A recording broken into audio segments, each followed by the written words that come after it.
అందరికీ నమస్కారం. హిందూ టెంపుల్ గైడ్‌కు స్వాగతం.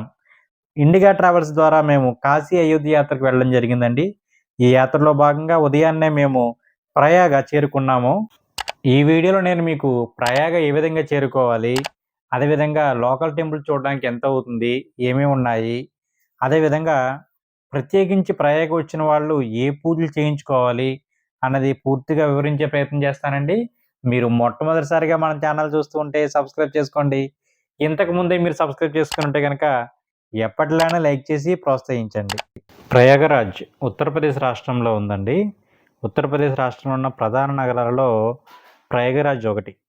ప్రయాగరాజ్‌కు మరొక పేరు అలహాబాద్. పురాణాల ప్రకారం బ్రహ్మదేవుడు సృష్టిని ప్రారంభించిన తర్వాత మొట్టమొదటి యాగం చేసిన ప్రదేశమే ప్రయాగ.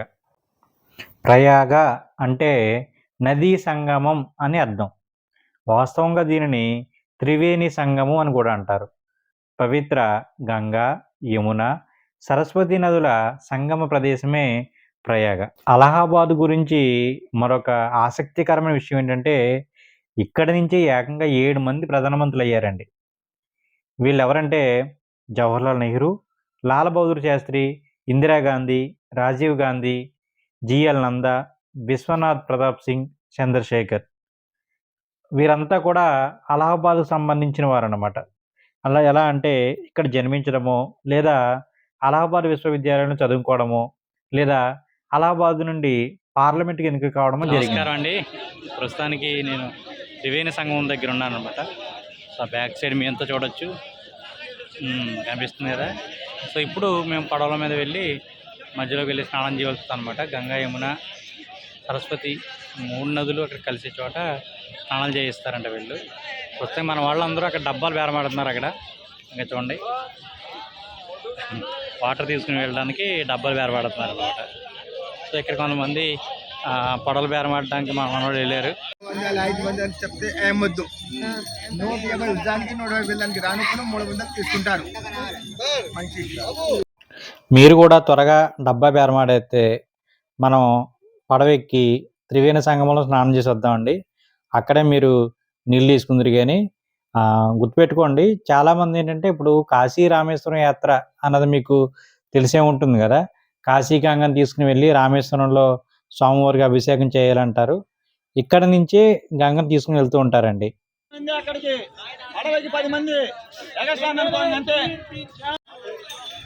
ఎక్కండి, పడవ ఎక్కాం. చెప్పండి, ఎంత తీసుకున్నారు పడవకి? 270. మళ్ళీ అక్కడికి వెళ్ళిన తర్వాత 20 ఇవ్వాలంటే కదా.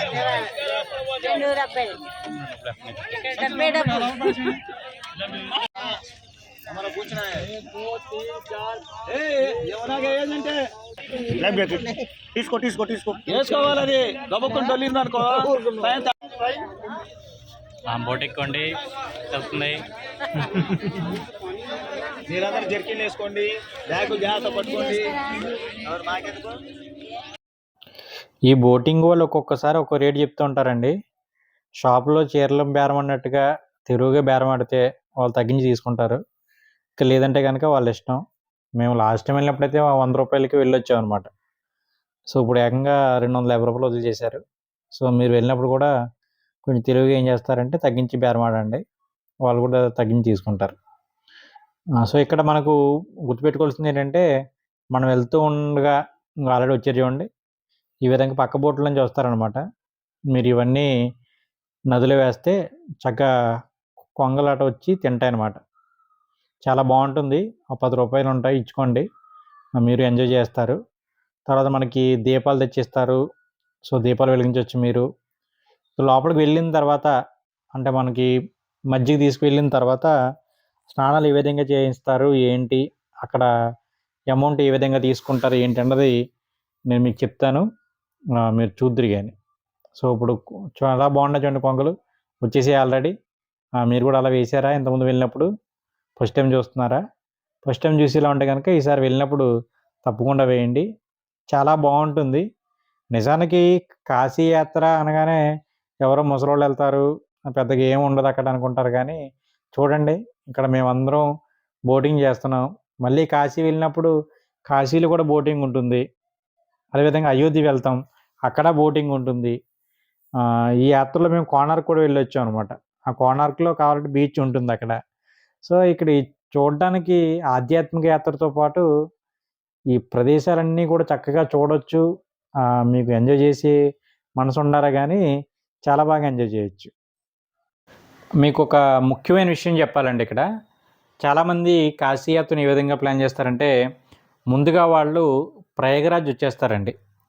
ప్రయాగరాజ్ వచ్చేసి ఇక్కడ కార్యక్రమాలన్నీ చక్కబెట్టుకొని, అంటే త్రివేణి సంగమంలో స్నానం చేయడం కానీ, పిండ ప్రదానాలు కానీ, లేదంటే లోకల్ సైట్ సీయింగ్ అంటే మాధవేశ్వరి శక్తిపీఠం చూసుకుని, ఆ తర్వాత ఇక్కడ నుంచి సీతామఢి వెళ్తారండి. సీతామఢిలో మనకేంటంటే సీతమ్మ వారు భూమిలోకి వెళ్ళిన ప్రదేశం ఉందన్నమాట అండి. సో, అది చూసుకుని అక్కడ నుంచి కాశీ వెళ్ళిపోతారండి. మరి కొంతమంది ఏం చేస్తారంటే, ముందుగా అటు ఇటు వెళ్ళకూడదండి అని చెప్పేసి డైరెక్ట్‌గా కాశీ వెళ్ళిపోతారు. కాశీ వెళ్ళిపోయి అక్కడ కార్యక్రమాలు చక్కబెట్టుకుని, అక్కడ నుంచి లోకల్ ట్రావెల్స్ వాళ్ళు ఉంటారు. సో, వాళ్ళ ద్వారా బుక్ చేసుకొని ఏం చేస్తారంటే గయి కానీ, లేదంటే మరలా వెనక్కి ప్రయాగ్ కానీ, అయోధ్య కానీ ఇలా వెళ్తారనమాట అండి. రండి మనం వచ్చేసామండి దగ్గరికి ఇంకా. నా మాటల్లో పడి అలా చూసుకుంటూ దగ్గరికి వచ్చేసారు మీరు కూడా. సో, ఒకవేళ మీరు ఇంకా డబ్బా కొనుక్కోకపోతే కనుక డబ్బాలు వచ్చేయండి, కొనుక్కోండి. పక్కనే అమ్ముతున్నారండి డబ్బాలు కూడా. సో, ఇప్పుడు మనం దిగి స్నానం చేయాలి. సో, మీరు బట్టలన్నీ రెడీగా పెట్టుకోండి. ఒక్కొక్కరు దిగాలి. సో, పెద్దాయన దిగుతున్నారు అక్కడ. చూస్తున్నారా? సో, మీరు నా పక్కన కూర్చున్నట్టుగా మీరు ఫీల్ అవుతే యాత్ర చాలా బాగుంటుందండి. ఒక్కొక్కరు దిగుతారు ఇప్పుడు. దిగిన తర్వాత దంపతులు ఉంటే దంపతులు చేయండి. నాలా సింగిల్గా వస్తే కనుక సింగిల్గా స్నానం చేయండి. అక్కడ జంట కోసం చూడకూడదు. ఇప్పుడు అసలైన ఘట్టం అండి. అక్కడ మనం దిగి స్నానం చేయాలి. ఇక్కడ 2 పడవల మధ్య కొద్దిగా ప్లేస్ ఉండిచ్చి అక్కడ ఏర్పాటు చేశారనమాట. సో, మనం మునిగిపోకుండా కింద కూడా సపోర్ట్‌కి వాళ్ళు బల్ల లాంటివి వేశారండి. సో, ఇబ్బంది ఏమి ఉండదు. అందరూ చక్కగా దిగొచ్చు. ఇక్కడ ఒక ₹100 మీరు మరలా చేతితో తీసి పట్టుకోండమ్మా. ఎందుకంటే 100 ఇందాక ఇచ్చాం కదా డబ్బులంటే కుదరదండి. ఇక్కడ ఏంటంటే ఈ స్నానాలు చేయడాల్లో మీరు మామూలుగా బుణకం పెట్టేసి వచ్చేస్తానంటే కుదరదు ఇక్కడ. మీరేమనుకుంటారు, దిగేస్తానండి 3 బుడకాలు పెట్టేసి పైకి లేచేస్తానండి అనుకుంటారు. కాదు. ఇలాంటి చోటకు వచ్చినప్పుడు కార్యక్రమాలన్నీ చక్కగా చేయాలని చెప్పేసి వీళ్ళు ఏర్పాటు చేశారండి తగిన ఏర్పాట్లు. అవేంటంటే ఇక్కడ కొబ్బరికాయలు ఇస్తారు. సో, గంగమ్మ తల్లికి మీరు కొబ్బరికాయలు ఇవ్వాలన్నమాట. చూడండి అక్కడ ఆల్రెడీ ఒక ఆవిడ తిప్పుతున్నారు గుండ్రంగా 3 సార్లు. తిప్పిన తర్వాత కొబ్బరికాయలు గంగమ్మకి ఇచ్చేయాలి. అంటే తిరిగి వాళ్ళకి ఇచ్చేయాలన్నమాట. సో, వాళ్ళు నీటిలో వదిలేయమని చెప్తారు. నీటిలో వదిలేసిన తర్వాత వాళ్ళు తీసుకుంటారు. మరలా ఇంకొకరికి ఇస్తారు. నెక్స్ట్ ఇంకా పాలు కూడా ఇస్తారండి. పాలు కూడా ఇచ్చి మీరు గంగలో పోయొచ్చు. సో, ఈ విధంగా అక్కడ ఏర్పాట్లు చేయడం జరిగింది. సో, ఈ వీటికి ఒక ₹100 తీసుకుంటారు. సో, జంటగా వచ్చిన వాళ్ళు అయితే కనుక జంటగా అలా పక్కన కనపడుతున్నారు చూడండి, వాళ్ళు జంటగా మునుగుతున్నారు. ఇక్కడ ఈయన సింగిల్గా వచ్చారు కాబట్టి ఈయన సింగిల్గా స్నానం చేస్తున్నారు. ఇంకా మా తాతగారు వీళ్ళందరూ పోయాక చూద్దాంలే, ప్రశాంతంగా చేయొచ్చు, లోపలంతా గజిబిజిగా ఉందని చెప్పి ఆయన ఆగుతున్నాడు. సో, జంటకు వచ్చిన జంటగా చేస్తాను. చూడండి ఇక్కడ కొబ్బరికాయలు తీసుకున్నారు ఆయన. కొబ్బరికాయలు తీసుకుని దండం పెట్టుకుంటున్నారు. దండం పెట్టుకున్న తర్వాత గంగమ్మ తల్లికి ఇవ్వాలి. సో, ఇలాంటి చోటకు వచ్చినప్పుడు చక్కగా అన్నీ ఇలాంటి కార్యక్రమాలు చేయాలండి మీరు. సో, కాబట్టి డబ్బుల కోసం మనం వెనకాడకూడదు. డబ్బులు ఒక 200 ఎక్కువ పెట్టుకున్నారండి. సో, చక్కగా స్నానాలు అన్నీ చేద్దురు కానీ. త్రివేణి సంగమంలో స్నానం అంటే ఈ విధంగా ఉంటుందన్నమాట. తీస్తాను వీడియో తీస్తాను, మీకే తీస్తాను. సో, ఒకవేళ మేము మునగలేమండి, కిందకి రాలేమనుకుంటే ఆ విధంగా ఏర్పాట్లు చేస్తారనమాట. పైకి తెచ్చి వాళ్ళ నీళ్ళు వస్తారు. సో, మా టీం ఒక్కొక్కరు దిగి స్నానాలు చేస్తూ ఉన్నారండి. మీరు కూడా మానసికంగా అక్కడికి వెళ్ళినట్టు స్నానం చేసినట్టు ఊహించుకోండి. త్వరలో మీరు కూడా వెళ్ళి అక్కడ స్నానం చేస్తారు. వీళ్ళందరికీ నేను వీడియో తీశాను కానీ నేను మునిగే టయానికి నాకు వీడియో తీసే వాళ్ళు ఎవరు లేరండి. ఈసారి ఎవరో ఒకరిని తీసుకుని వెళ్ళి మనం కూడా వీడియోలు తీయించుకోవాలి అందంగానే. సో, పాలు ఇస్తున్నారు చూడండి అక్కడ, పాలు పోయిండి అని. ఈయన అడ్డొచ్చేసాడే మనకి. బాబా వచ్చి అడ్లేగమ్మ కొద్దిగా అడ్లేగు. బెల్లెగుతులేదు కింద ఇళ్ళగా పాలు పోయిస్తారు అక్కడ. సో, ఈ విధంగా మనం స్నానాలు చేయాలి. మా బాడీ బిల్డర్ గారు ఎక్కడ ఉన్నారు, ఫోటో తీయమంటున్నాను, తీసాను. సో, ఇదండి స్నానం కార్యక్రమాలు. సో, ఈ స్నాన కార్యక్రమాలు అయిన తర్వాత మనం అసలైన ఘట్టాలు ఉంటాయి ఇక్కడి నుంచి. ఏంటి ఆ ఘట్టాలు అంటే కనుక, మీరు పెద్దలకి ఎవరికైనా పిండ ప్రదానం చేయాలంటే పిండ ప్రదానాలు, అదేవిధంగా ఒకవేళ భార్య భర్తలు ఇద్దరు వస్తే కనుక వేణీదానం అనే ఒక ప్రత్యేక కార్యక్రమం ఉంటుంది ఇక్కడ. ఇంకెక్కడా ఉండదండి. ఈ భూప్రపంచంలో వేణీదానం అనే కార్యక్రమం ప్రయాగలో మాత్రమే ఉంటుంది. భార్యాభర్తలు ఇద్దరు కలిసి చేయాలి.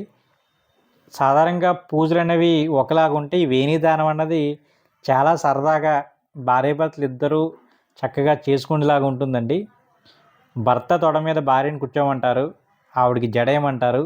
జడ వేసిన తర్వాత కింద మరి ఎక్కువ కట్ చేసేయకూడదు మీరు మధ్యలో కట్టని. సో చివరిన మీరు కట్ చేయాలన్నమాట జడ. కట్ చేసిన వెంట్రుకలు ఏవైతే ఉన్నాయో అవి తీసుకొచ్చి మన నదిలో కలపాలన్నమాట. సో అవి సాధారణంగా ఏంటంటే ఏదైనా వెంట్రుకలట మనం కట్ చేసి పెట్టినప్పుడు అవి తేలుతూ వెళ్ళిపోతాయి కదా, కానీ ఇక్కడ మాత్రం ఏమవుతుందంటే వెంట్రుకలు వేస్తే అవి ముಳುగుతాయి అన్నమాట అండి. ఇంకా కింద స్నానాలు చేస్తున్నారు అనమాట. ఇక్కడ తీసుకొచ్చి ఇంకా కింద స్నానాలు చేస్తూ ఉంటారు. నేను మీకు ఇందాక చెప్పాను కదండి, దీపాలు కూడా తెచ్చిస్తారని, మీకు ఇబ్బంది ఏమి ఉండదండి అని. చక్కగా తెచ్చి ఇచ్చారు. సో చక్కగా పూలు ఇవన్నీ పెట్టి చాలా అందంగా తయారు చేసి ఇచ్చారండి. ఇది రెండు కలిపి 10 రూపాయలు తీసుకున్నారు. మీకు అన్నీ చెప్పాలి కాబట్టి లెక్కలన్నీ చెప్తా ఉన్నాను. చక్కగా ఇంకా చూడండి, జాకెట్ ముక్కలు కూడా ఇంటికని తెచ్చుకున్నాయిలేండి, ఇక్కడ అమ్మినాయి కదా ఇవి. గంగమ్మ తల్లికి ఇవ్వాలని చెప్పేసి తెచ్చుకుని చక్కగా చేస్తూ ఉన్నారు. మీరు కూడా వెళ్ళినప్పుడు చక్కగా ఈ విధంగా చేయండి.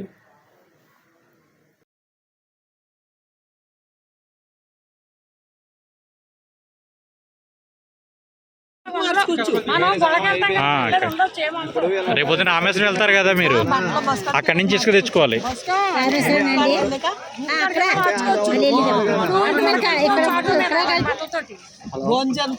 కాశీ 2 సార్లు రావాలండి.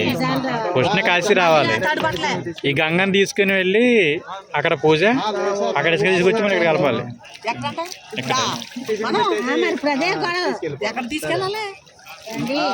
ఇక్కడ గంగా కాశీ గంగ పట్టుకెళ్ళి మనం రామేశ్వరం కలుపుతాం. రామేశ్వరం వచ్చి కాశీలో ఇక్కడ కలుపుకుంటే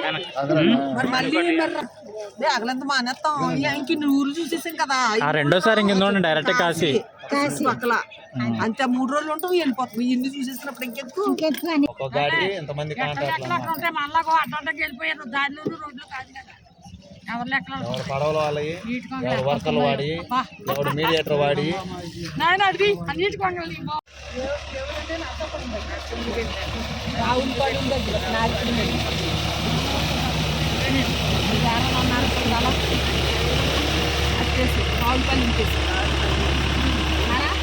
రావులపల్లి చిల్లో ఉన్నాడు. అంచులే ఆత్రేపారం అన్ని మా ఊరు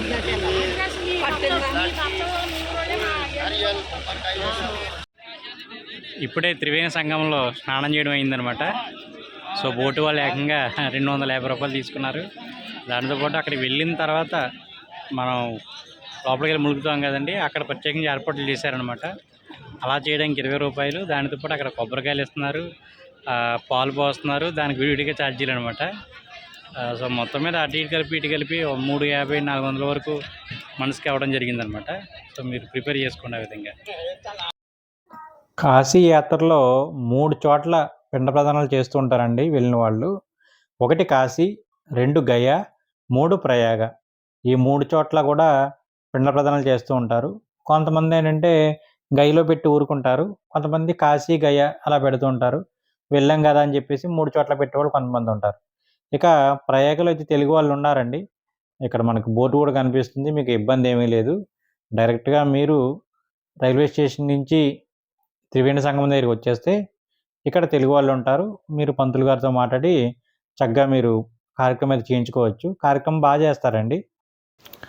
మీరు రైల్వే స్టేషన్ నుంచి అన్నీ మాట్లాడుకోని అవసరం లేదండి, ఇక్కడ వరకు తీసుకొచ్చేస్తే సరిపోతుంది అనుకుంటే కనుక ఇక్కడ వరకు వాళ్ళు వచ్చేస్తే ఇక్కడ నుంచి లోకల్ ఆటోలు ఉంటాయి, వాళ్ళు చక్కగా లోకల్ ప్లేస్లు అన్నీ చూపించి మిమ్మల్ని రైల్వే స్టేషన్ దగ్గర దిగబెడతారు. ఇబ్బంది ఏమీ లేదు.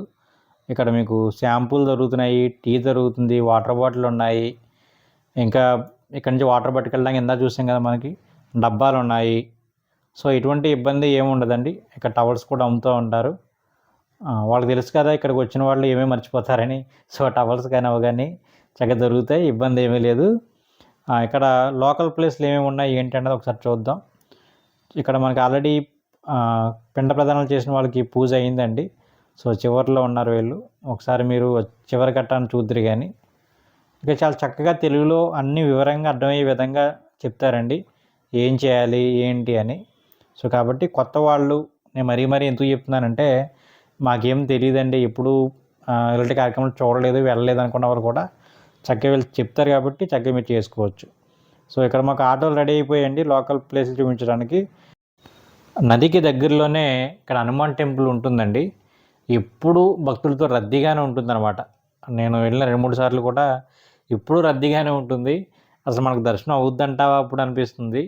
కాకపోతే దర్శనం మాత్రం అవుద్దండి.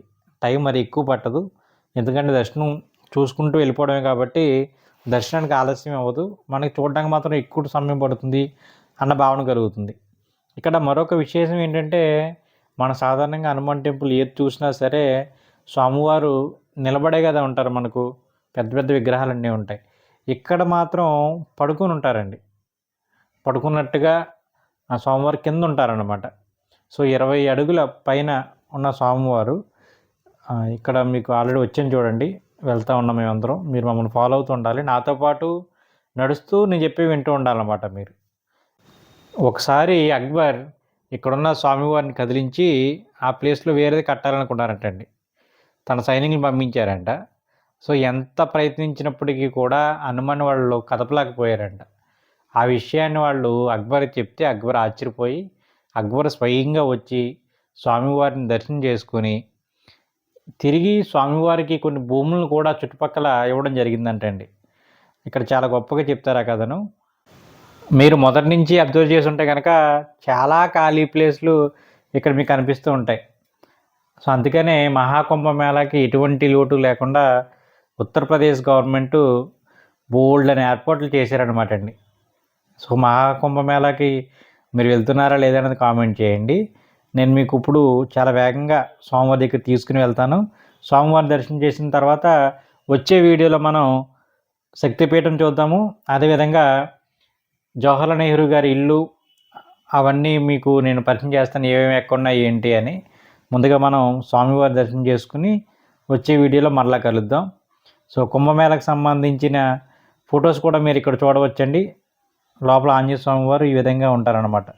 చూడండి, ఇక్కడ వీడియో తీసుకోవడానికి అవకాశం ఉంది, మీరేమి కంగారు పడిన అవసరం లేదు. వీడియో చూపించనా అని. సో లోపల తీసుకెళ్ళి మీకు దర్శనం చేయిస్తాను. లైన్లో నిలబడండి. టికెట్లు ఏమి లేవమ్మా, వెనకాల అందరూ లైన్లో నిలబడండి, కంగారు పడకండి, తోసుకోవద్దు. ఇక్కడ ఎవరు కూడా తొయ్యరు మనల్ని. కావాలంటే మీరు ఫోటోలు తీసుకోవచ్చు, ఇబ్బంది ఏమీ లేదు. చూడండి అందరూ తీసుకుంటున్నారు కదా.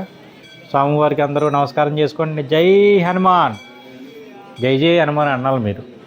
జై హనుమాన్, జై జై హనుమాన్. చూడండి ఇలాగా అసలు మీకు అక్కడ నిలబడితే ఉంటుందండి ఆ వైబ్రేషను, భలే ఉంటుందన్నమాట అసలు. సో ఇది ఎగ్జిట్ గేట్ అనమాట. సో మనం ఇక్కడికి వస్తాం. ఇక్కడ రాముడు వారు, అదేవిధంగా లక్ష్మణుడు మొత్తం అందరూ ఉన్నారు. సో మా ఆటో అప్పుడే వచ్చేసిందండి. ఇప్పుడు మనం శక్తిపీఠం దర్శనం చేసుకోవడానికి వెళ్ళాలి. సో ఇక్కడ వాతావరణం ఎలా ఉందో నేను మీకు చూపిస్తున్నాను. ఇప్పటికే చాలా టైం అయిపోయింది కాబట్టి బహుశా ఎంతసేపు ఎవరు కూడా వీడియోలు చూడటం నేను భావించి నేను వచ్చే వీడియోలో శక్తిపీఠాన్ని మీకు చూపిద్దాం అనుకుంటున్నాను. శక్తిపీఠం చూద్దాం వచ్చే వీడియోలో. సో టెంపుల్ నన్నా చూపించమంటారా? సరే, ఇక్కడ లోకల్ ఆటోలు ఇవన్నీ చూస్తున్నారు కదా, ఈ విధంగా ఉంటాయి. సో నడిచి అంత దూరమే, ఆల్రెడీ ఆటోలు ఆపేశారు కదని చెప్పేసి నడుచుకుంటూ వస్తున్నాం అనమాట. సో ఈ విధంగా ఉంటుంది ఉత్తరప్రదేశ్. చూడండి, అమ్మవారి ఆలయం అనమాట. లోపలికి తీసుకువెళ్తాను నేను వచ్చే వీడియోలో. చక్కగా మీరు చూద్దరు, కానీ మనం చక్కగా లోపల కూడా వీడియో తీసుకోవడానికి అనుమతి ఉంది, ఇబ్బంది ఏమీ లేదు. మీకు ఆ చరిత్ర అవన్నీ కూడా నేను వివరించే ప్రయత్నం చేస్తాను. ఓం నమో వెంకటేశాయ. తప్పకుండా లైక్ చేయండి.